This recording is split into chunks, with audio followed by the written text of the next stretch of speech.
Hello there guys, welcome to one of my live videos and on this video I am going to be giving you some more additional information regarding Bruno Fernandes. So now Bruno Fernandes is transfer to Manchester United. He's looking very imminent, so he is going to be our first signing in this January transfer window, and he's going to be of course our fourth signing overall under the Ole Gunnar Solskjaer era, because there's a lot of trustworthy in this now, because obviously, it's stemmed from the BBC, from Simon Stone. He says Man United have held face-to-face talks with Sporting Lisbon over, Bruno Fernandes. And also now it's just stemming from Sky Sports saying that actually, Bruno Fernandes does want the move to Old Trafford. And like I said, Sky Sports and the BBC are two reliable sources. It does say, according to The Sun, that Man United have agreed a contract with Bruno Fernandes until 2025. So I do presume he will be signing a 5-year deal worth around £5 million a year. Bruno Fernandes is set to cost us in the excess of around £60 million, because Sporting Lisbon are demanding £60 million. We do pay the vast majority of that up front. I think we pay £51 million up front, and I think there is £9 million in add-ons. So that takes our total to what we spent under Solskjaer to around 205, or is it £210 million? Because we spent nearly £150 million in the summer on Daniel James and Wan-Bissaka, and of course on Harry Maguire. There's also a lot of speculation going on saying that Marcus Rojo could be a part of the deal. Of Bruno Fernandes coming to Man United. I think Sporting Lisbon are demanding Marcus Rojo as part of the deal. But reportedly, they still want us, to pay some of Rojo's wages. And I actually, do believe that Rojo is one of the players anywhere that does need to leave Manchester United. Rojo, of course, now is into his 6th season with the club.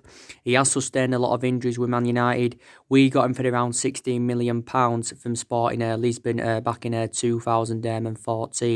So he also, could be a part in the deal. But I do believe, Bruno Fernandes would be the right calibre player for Manchester United. Don't forget, we was relentlessly, linked with him last season. We was relentlessly, linked with him last summer. But I think the main reason why we didn't get him last summer is because we didn't put an official bid in. We didn't. And we obviously, wasn't determined to meet Sporting Lisbon's valuation. I think Sporting Lisbon wanted around £60 million last summer. Of course, Tottenham have been in for Bruno Fernandes. Also to Liverpool were in for him last summer, and so to Man City. But it's looking likely now, we are going to get Bruno Fernandes on the board. Obviously, when he does officially sign, his shirt number will be revealed. I think we may consider putting him in that number 10 role. But obviously, it fueled speculation up, obviously, the other week when, Solskjaer and Mike Phelan had flown to Portugal to watch Bruno Fernandes against Porto, and that he did score twice at the weekend, by the way, did Bruno Fernandes, in Sporting Lisbon's 3-1 win. As you all know, on Friday of last week, the Sporting Lisbon president, Federico Fernandes, also to Bruno Fernandes' agent, had obviously arrived in England, for negotiations with Ed Woodward. So yeah, like I said, it's looking very imminent. He's going to be coming in. I think it did say it's set to be officially announced in the next 24 hours. Well, could be announced within the next 24 hours. So this is very good news. I think he's set to fly to Manchester sometime this week to complete his transfer to Man United. So hopefully, we would have signed him before the Liverpool game on Sunday, and that's the actual game where he could make his Premier League debut for the football club. But like I said, I think, it'll be a good signing, and I think at Man United, he'll be able to replicate, what he's been doing with Sporting Lisbon. I think Bruno Fernandes has enjoyed a good couple of years with them. This is his current 3rd season now with Sporting Lisbon. He did sign, he extended his contract until 2023. back in November of last year. Obviously, when he was younger, he spent the entirety of his career in Italy with Sampdoria and Udinese and Novria, and he's predominantly an attacking midfielder, and he is 25 years of age. So I think, he's a good adequate replacement for Pogba, because I still believe, Paul Pogba is going to be leaving the football club. So it is good, that we're going to get a midfielder on the board, because I did say that's one of the priority areas, where Man United need to strengthen up, because we do look now very exposed in that attack, in that midfield, with the injuries to Paul Pogba and McTominay. I think Pogba is out for another couple of weeks. As you all know, McTominay is out until February.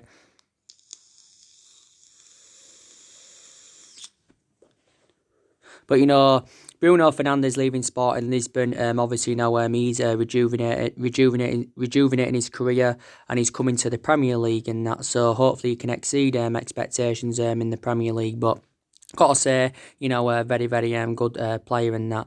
But hopefully, we can get, more than Bruno Fernandes in this January transfer window. Solskjaer says, he wants to recommend at least 2 signings in this January transfer window. Now, if we can get a couple of signings on the board, we may consider getting rid of players in this January transfer window. Because I still believe, from my own perception, there is a lot of players that do need to leave the football club, despite the fact a lot of players have left since Ole Gunnar Solskjaer's arrival and that. But, we are linked with a host of players. But Solskjaer has assured signings in this January transfer window, as long as it's the right calibre players. And obviously, if as long as it's, for the right money in that. But I did say, didn't I, our recruitment has got to improve, because, a lot of United fans now, with us on the verge of signing Bruno Fernandes, will be saying now they are determined to back Ole Gunnar Solskjaer for a full year, basically, in that. And he has been under intense pressure for the vast majority of this season, due to our inconsistency in that. But, we are still determined to back him. Obviously, like I said, there's been other players, Man United have been in for. I obviously, give you the news earlier on today regarding Jude Bellingham, who currently plays for Birmingham. There was a lot of speculation coming out this morning that I read. It said that Man United have put around the £12 million bidding for him.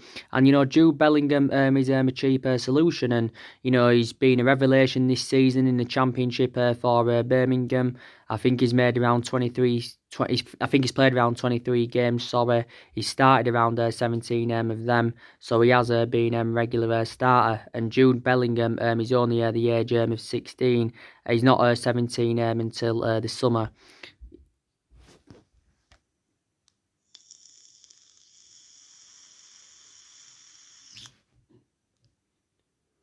He's not 17 until the summer and that, and he did make his senior debut in August 2019, which of course was last year. So he made his senior debut at just the age of 16 years and 38 days and that. I can't see him leaving Birmingham, to be quite honest with you. It also says that Wolves have attracted their interest, Liverpool, Bayern Munich and Borussia Dortmund. But like I said, he's not going to want to spend the entirety of his career with Birmingham. At some point, he's going to want to leave and take his footballing career to the next level. But maybe he's not at that level yet. Maybe he wouldn't be good enough for the Premier League and that. But, there again, we got Daniel James from Swansea from the Championship, and, he's been a revelation so far this season for us. But yeah, Jude Bellingham is another player on our agenda. But yeah, and obviously I give you the news regarding Christian Eriksen earlier on today, didn't I? I give you the news regarding him. Allegedly, it says last week that Man United had put around the £20 million bidding for Christian Eriksen, and obviously reflects on that figure, he would have been a cheaper solution than Bruno Fernandes. But it's looking likely, what recent reports have said, that Inter Milan are going to sign Christian Eriksen for around 17 million. Allegedly, Christian Eriksen's agreed a 4.5 year deal. We went in for Christian Eriksen last summer, but we actually ended our interest in him because his preference was a move to Real Madrid, so we ended our interest in the player. And I like Christian Eriksen a lot, and I admire the player in that. He's obviously enjoyed 6 years with Tottenham. He's now into his seventh season with Tottenham.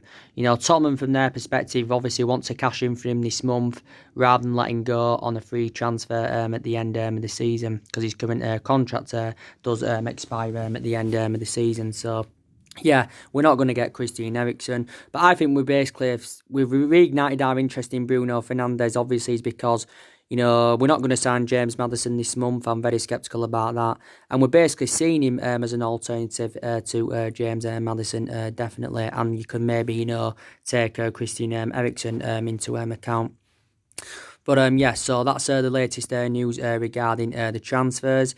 Man United do go up against Wolves in the FA Cup third round replay on Wednesday. This Wednesday, 7:45 kickoff and that. And obviously we're going into that game on the back of a 4-0 victory against Norwich at the weekend. I think we can beat Wolves at Old Trafford. Like I said, Wolves are a very, very decent side. They've got a good manager in Nuno Santo. Solskjaer is yet to beat is yet to beat Wolves. We failed to beat Wolves in our last 5 meetings, including the 0-0 draw at Molineux in the FA Cup and that. But Solskjaer's not yet beaten Wolves as a manager. Like I said, the preview for that game will be coming up, I think, later on, or it will be coming up sometime tomorrow. So building up to the game, I'll give you my starting 11 prediction. I'm going to give you my reaction to Ole Gunnar Solskjaer's press conference. I do presume his press conference, will be tomorrow for that game. But I feel as though anyway that Solskjaer will, go with a weakened team against Wolves. He'll rest key players because he's aware, obviously, that Liverpool is on the horizon, and all of that.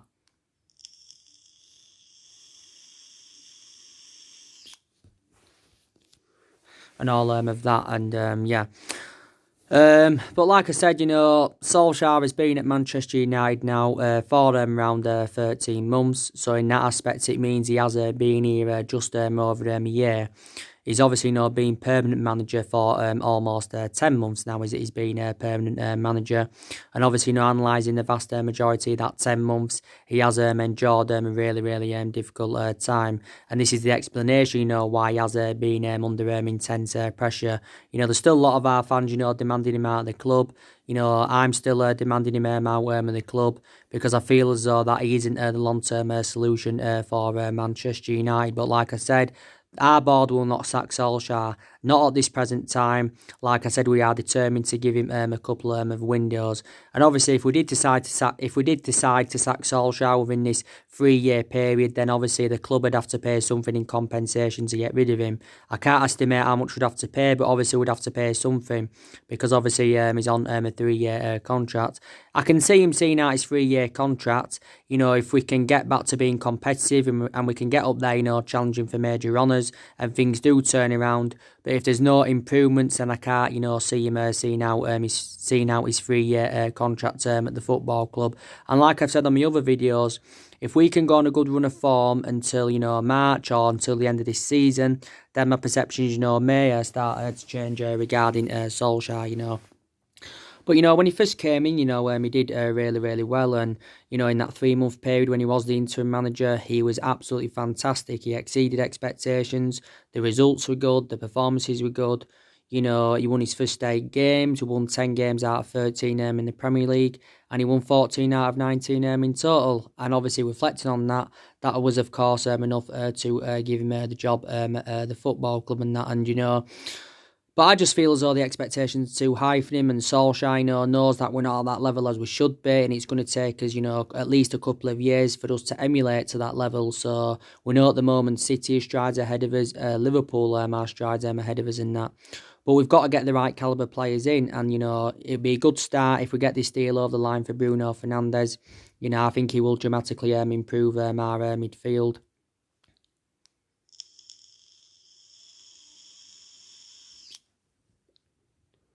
But we know, like I said, we're not in that commanding position as we should be in. Reflecting on, the size and the potential of the club, also reflects on the amount of money that's being invested into the football club. Like I said, we spent a lot of money since the Ferguson era. We spent around 67 million under David Moyes. He brought Mata and Fellaini in. Fellaini, of course, left in January 2019. He went to China. Mata, of course, is still here. Louis van Gaal spent over 200 odd million pounds at the club. He brought players like Schneiderlin in, Daley Blind, Memphis Depay. He enjoyed a difficult time at Man United. There's obviously still some players here now from, the Louis van Gaal era, but actually a lot of the players have left, who came in under the Louis van Gaal era. Martial's still here from the Van Gaal era. Luke Shaw's still here, like from the Van Gaal era. Rojo's still here from, the Van Gaal era. And maybe there is a few other players. And obviously under Jose Mourinho, we spent 400 million, or was it just under 400 million pounds? And Jose Mourinho recommended 11 players in. So obviously, analysing the vast majority of this team at this present time, it is Jose Mourinho. So Solskjaer is inheriting the vast majority of Jose Mourinho's players at the football club. Yes, he is. So I think, we spent nearly £1 billion recruiting new players in. I don't know if this includes what we spent under Alex Ferguson, because take into account, Ferguson did develop a lot of young players. But, can we get back to the team as we was under Alex Ferguson? I'm sceptical that we can. I think regardless of who our manager is, whether it's Solskjaer or any other manager, I just can't see any of them invoking Ferguson's legacy, and I definitely can't see Solskjaer invoking Ferguson's legacy at the football club. But, not every manager, settles in straight away. Not every manager settles in straight away. A prime example, Ferguson, he didn't settle in straight away. He didn't win out in his first 4 years at the football club. Alex Ferguson didn't win out in his first 4 years when we recommended him in from Aberdeen back in 1984. But look what he went and accomplished after that 4-year period. Another prime example, Jurgen Klopp. He didn't settle in straight away at Liverpool, but look where he is now. Because obviously, Liverpool have backed him. And but I think Jurgen Klopp's record after his first 28 or 29 games, were as bad as Ole Gunnar Solskjaer's first 28 or 29 games at Man United. So you can also take that into account. But a lot of people have been saying recently, that the explanation for our inconsistency for the vast majority of this season is obviously reflecting on the amount of injuries that Man United have had. We've still got some injuries now. Also, we've got a lot of young players in the squad that are developing and trying to improve. So this, it's not excusable, but this is what some people have been saying, and that this is what people have been saying. But we have had a lot of injuries this season, and obviously, reflecting on that, Solskjaer has had to make alterations in the squad. Obviously, Bay and Fosu Mensah have been out of injury for a long time. Bay's been out of a knee injury since pre-season. Fosu Mensah's been out of a knee injury since he was on loan with Fulham. But I think, they should be back now. I don't think they're ready for first team action, but, I think they've recovered from injury because they was playing for the under-23s last Friday. Obviously we've had a few players out with illness as well. Luke Shaw, I think's recently been out with illness. I think he's also had a minor hamstring problem, and Luke Shaw missed the first part of the season with a hamstring problem. Don't forget, Luke Shaw sustained quite a few injuries as a Manchester United player. Also, Jesse Lingard's been ill again. He sustained quite a few illnesses. This is why he was dropped against Norwich. But I think overall, anyway, the club are becoming infuriated with Jesse Lingard because he isn't performing to the standards as we should expect from him.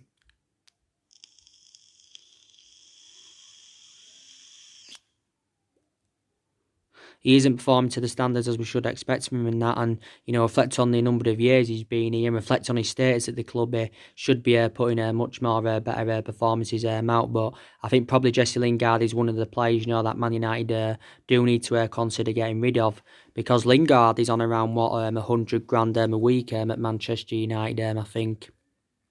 So this is why he was dropped. Young, of course, didn't play against Norwich. I think, Solskjaer confirmed he wasn't fit enough to play. But Young could actually play in the game against Wolves in the FA Cup third round replay. As you all know, Pogba's out. Like I said, I think he's out for is it another couple of weeks, or maybe even longer than a couple of weeks. I think he's been out with an ankle injury. Don't forget, recently Paul Pogba had an operation on his ankle, and according to what Paul Pogba said, this is stemming from him. He said, where the operation went well, but Solskjaer recently revealed that this injury is totally comparison to his previous one that I had. Because obviously before he had an ankle injury and he was out for 3 months, and obviously Paul Pogba's missed the vast majority of our games this season due to injury, injury in that, so it's a shame really, but I think Paul Pogba's going to be leaving the football club anyway. He may not leave in January. He may not leave in this January transfer window. Could it be a change of scenario now that Bruno Fernandes is coming into the club? Could we soften our stance on Paul Pogba and let him go in this January transfer window? But Solskjaer said he will not be sold in this January window. He also said he feels as though that Pogba wants to stay, but if Pogba doesn't leave in this January transfer window, I think he'll leave in the summer transfer window. Definitely, because Paul Pogba's been subjected to a lot of transfer speculation, not only this month. He was also subjected to a lot of transfer speculation last summer, because reflecting back last summer, he was relentlessly linked with a move to Real Madrid. But I think his move to Real Madrid was a stumbling block, and the main reason why it was a stumbling block was reflected on the amount of money we were demanding, because we wanted around 150 million. Real Madrid were not determined to meet that valuation, so this is why his move didn't materialise. Obviously, there was talks about him making a return back to Turin, because Paul Pogba endured 4 good years in Turin when he was younger and he exceeded expectations, but I think analysing the vast majority of his performances at Man United, they've been totally comparison to his ones in Turin. Obviously, Paul Pogba endured a really bad relationship with Jose Mourinho. So obviously under the Jose Mourinho era, there was a lot of talks about him leaving the football club. But Paul Pogba definitely doesn't want to be here, I can assure that. He doesn't want to be here. I think he's disrespecting the club. I've got the same perception on his agent, Mini Raiola. I think, he's also, criticising, he's disrespecting the club, and he's also recently come out not too long ago and criticised the club. Pogba's got still around 15 or 16 months left on his current deal. I think Paul Pogba has made a total of 151 appearances. 151 appearances for the club in all competitions since his arrival from Juventus. I think he's scored around 31 goals and that. But when he's at his best, he is arguably one of the best midfielders in the world. So yeah, we've got McTominay out. He damaged the ligaments in his knee. He's going to be a big miss as McTominay. But McTominay is one of the players I would be determined to keep, because I think McTominay has been a revelation this season for Man United. His performances have been very, very good. But it's a shame that he's out, and it wasn't too long ago, that McTominay had an ankle injury. So yeah, we have got quite a few players out with injury, definitely.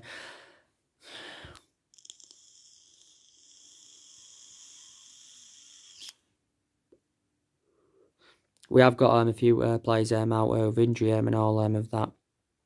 Solskjaer, like I said, will make changes against Wolves. He'll probably stick with the same formation. He'll go with that 4-2-3-1 formation. He has been going with that formation on a regular basis this season.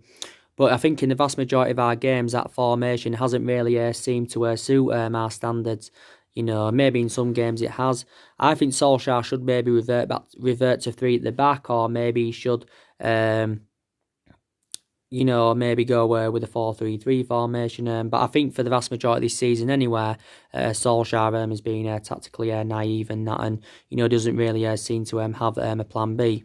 But not all of the blame stems from Solskjaer. Like I've said on my recent videos, I think we need to see a variety of changes at the football club. I still think we need a change of management. We need to get rid of our current board, because our board have been a liability for several years. I think we also need to get rid of Ed Woodward. We also need to get the Glazers out. Don't forget, in our 4-0 win against Norwich, our vast majority of our fans were protesting, Ed Woodward and the Glazers, and, our fans were sending the Glazers out. So we need to see a variety of changes at the football club. But got to say, it was a very, very good win against Norwich, beating them 4-0.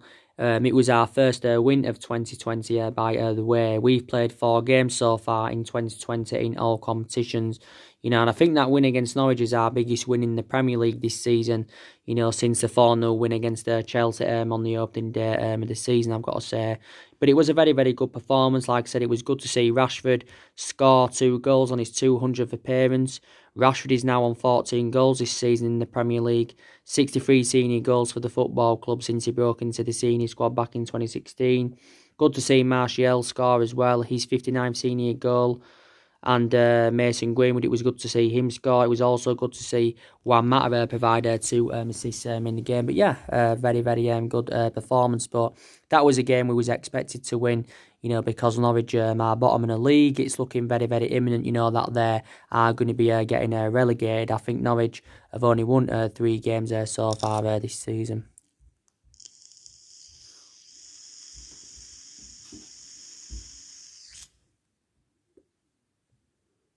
3 games so far this season and all of that. But like I said, we've got some ambitions still.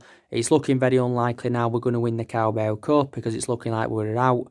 But, we can still win the Europa League. That's another route to Champions League football. Top 4 is a priority for us. We are only 5 points behind our top 4. So we're definitely nowhere still in that top 4 race. And, we could...